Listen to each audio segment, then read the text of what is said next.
नमस्कार. रिद्धी बॉय स्टोरीमध्ये आपलं स्वागत आहे. तिच्या डोळ्यातील भाव भाग 4. शशांक घरी आला. त्याला राहून राहून प्रांजलचा चेहरा डोळ्यासमोर येत होता. आज तिच्या गालावरच्या खड्या कोमेजून गेल्या होत्या. टपोऱ्या डोळ्यात आसवांची गर्दी होती. तिचे $मिलियन्स स्माईल त्याला पुन्हा पुन्हा आठवत होते. सकाळी तो ऑफिसला आला. थोड्या वेळात समीर पण आला. त्यालाच बघून समीर म्हणाला, हे शशांक, गुड मॉर्निंग. पण शशांक त्याच्याच विचारात मग्न होता. तो काहीच बोलला नाही. समीरने त्याच्या जवळ जात विचारले, शशांक, कुठे लक्ष आहे तुझं? काय झाले? काही नाही समीर. शशांक, डोळे का सुजल्यासारखे दिसत आहेत? झोपला नाहीस का रात्री? नाही झोप लागली का? काही टेन्शन आहे का? समीरने काळजीने विचारले. तसा शशांकने समीरला काल प्रांजल जे बोलली त्यांच्या दोघांमधले बोलणे सगळं सांगितले आणि म्हणाला, तिच्या विचारात झोप नाही लागली. मी काय करू? समीर म्हणाला, शशांक, मी प्रांजलला कॉलेजपासून ओळखतो. खूप चांगली मुलगी आहे ती. अरे तू तर त्या रिचामुळे सगळ्याच मुलींना काय एकाच तराजूमध्ये तोलतो आहेस. प्रांजल खरंच प्रेम करते तुझ्यावर आणि तुझेही प्रेम आहे तिच्यावर. तुझे फक्त एक्सेप्ट करत नाहीस. शशांक, तू का स्वतःला तुझ्यातच कम्फर्ट झोनमध्ये बंदिस्त करून टाकले आहेस? प्रत्येकाला प्रेम, जिव्हाळा हवा असतो. कोणीतरी आपल्यावर प्रेम करणार, आपली काळजी घेणार असावं, ही आपल्या मनाची गरज असते. तू आयुष्यभर एकटाच राहणार आहेस का? प्रेमाशिवाय आयुष्य सुंदर असू शकतच नाही. जरा शांतपणे विचार कर. इतकं बोलून समीर गप्प बसला. खूप वेळाने शशांकच्या लक्षात आले की आज प्रांजल ऑफिसला आलीच नाहीये. ती हर्ट झाली असणार, सो ऑफिसला येणार नसेल कदाचित, असे त्याला वाटले. दिवसभर त्याचे लक्ष सारखं प्रांजलच्या जागेवर जात होते. ती नव्हती म्हणून तोही बेचैन होता. मग समीरला सांगून तो घरी आला. प्रांजलची आठवण हरघडी त्याला येत होती. तिला कॉल करावा असं त्याच्या मनात आलं, पण ती बोलली नाही तर तो विचार त्याने काढून टाकला. दुसऱ्या दिवशी तो ऑफिसला आला, पण आजही प्रांजल आली नव्हती. असे 8 दिवस झाले. आता शशांकला की तिची काळजी वाटू लागली. त्याने समीरला तिला कॉल करायला सांगितलं. समीरने प्रांजलला कॉल लावला. तो बराच वेळ तिच्याशी बोलत होता. कॉल झाला तसे शशांकने विचारले, काय बोलत होती प्रांजल? समीर, शशांक, तुझे खरंच प्रेम नाही का प्रांजलवर? असे का विचारतोय समीर? मला जी गोष्ट समजेना त्याबद्दल मी तुला काय सांगू? ठीक आहे मग. अरे समीर, प्रांजल काय येत नाही ऑफिसला ते सांगा. ती काय यायचे तिने ऑफिसला? शशांक, तुला ती आवडत नाही, तिच्याबद्दल तुला काहीच वाटत नाही. पण प्रांजलला खूप वाटते तुझ्याबद्दल. ती जीव लावून बसले तुझ्यावर. इथे येऊन तुझ्या सहवासात राहणार, तुझ्याशी बोलणार. अरे तिने हे कसे सहन करायचे? ती वेड्यासारखं प्रेम करते तुझ्यावर शशांक. सो तुझ्यापासून दूर जाण्याचा निर्णय तिने घेतला आहे. कोणता निर्णय समीर?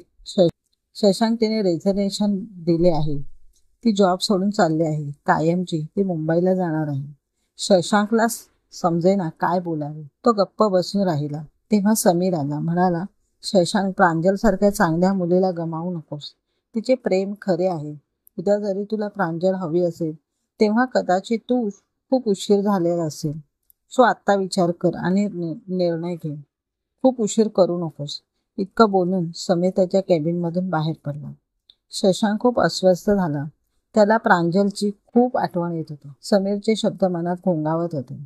प्रांजल जॉब सोडून खरंच गेली तर पुन्हा मला दिसणार सुद्धा नाही. शशांकने समीरला कॉल केला आणि म्हणाला की मला आज प्रांजलला भेटायचे आहे. तू तिला घेऊन ये प्लीज.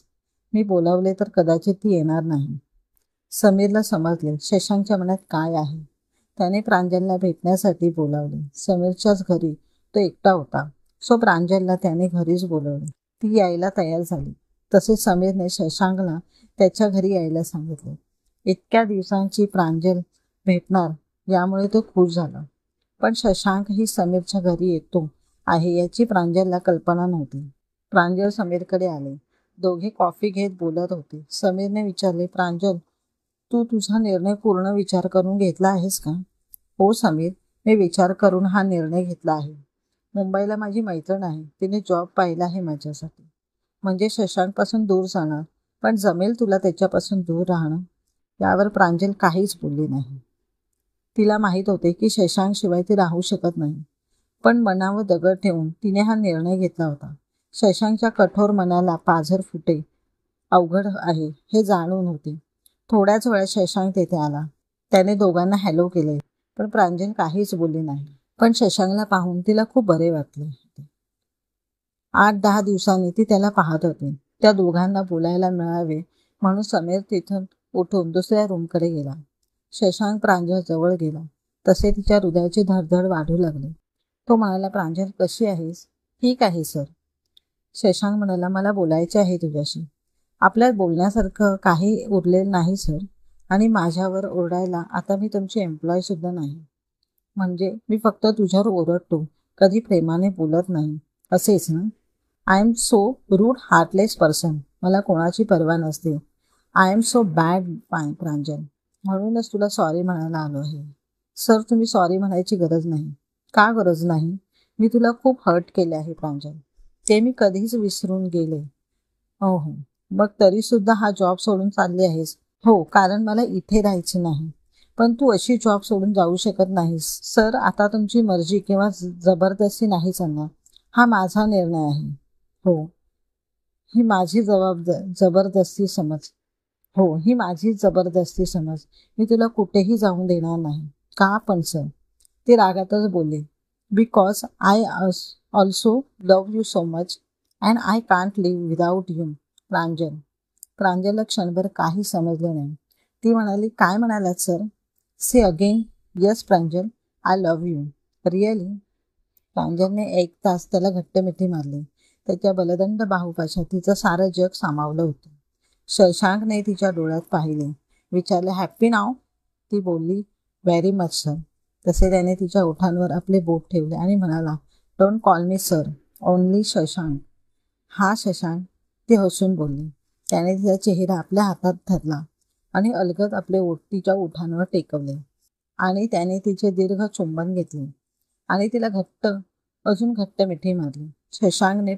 शशांकला हे पटले होते की खरंच प्रेमाशिवाय आयुष्य सुंदर असू शकत नाही. त्याने पुन्हा प्रांजलला विचारले, प्रांजल, तू खुश आहेस ना? ती म्हणाली, हो शशांक, खूप खूप खुश आहे. आणि तुम्हा दोघांना एकत्र पाहून मी पण जाम खुश आहे, असे म्हणत समीर तेथे आला आणि त्याने शशांकला घट्ट मिठी मारली. म्हणाला, Shashank, I am so God for you bro.